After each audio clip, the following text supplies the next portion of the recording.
Hello everybody, welcome to or back to my channel. If you haven't already, please go ahead and hit that big red subscribe button for me. That would be greatly appreciated.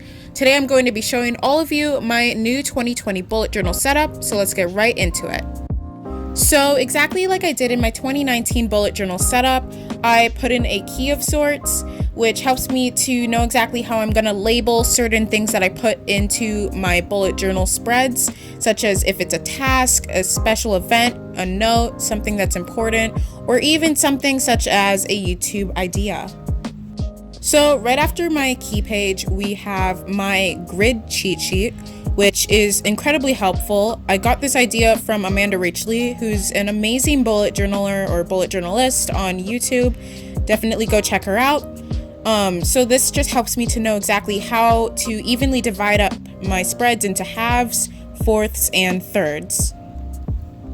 On the page right next to my grid cheat sheet, I left it blank because I'm probably going to go back and add in some sort of a quote, but I just decided to leave it blank for now. On the next two pages, I have my 2020 year at a glance page. You can see here that I'm comparing it to my 2019 page. As 2019 was the first year I was doing bullet journaling, I kind of didn't know what I was doing. So you can see the huge difference between both the title pages as well as the page that has all the little calendars on it. I felt that the 2019 one was a little bit too cluttered for my liking, so I actually decided to omit a few things, such as all the decorative elements, and I decided to kind of make it a little bit more neutral and more simplified, if that makes sense. Right after those two pages, I have something that I did that's a little bit new.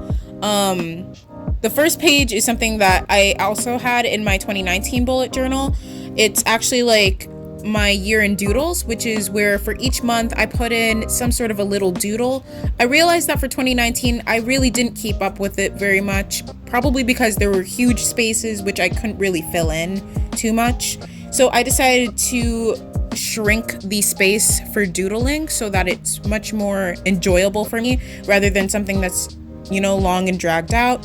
On the other page, I have something that's a new thing. It's like a YouTube subscriber and view growth tracker. I'm still going to do it for my monthly, but now it's for the whole year. So here we are on the last two pages of my 2020 setup. The first page is actually my goals page for the entire year, so I can look back and see what I really wanted to get done for that whole year. I also put that in my 2019 bullet journal setup. And on the second page, I have a really inspiring New Year quote. All right, so that was it for my 2020 bullet journal setup. I really enjoyed making this simplified version in comparison to my 2019 bullet journal. I really felt like I knew what I was doing this time around. So I hope you guys really enjoyed this video. Please don't forget to like, comment, share, and subscribe to my channel. Please don't forget to check out my Etsy shop at Little Chick Creations, and I'll see you in my next video. Bye!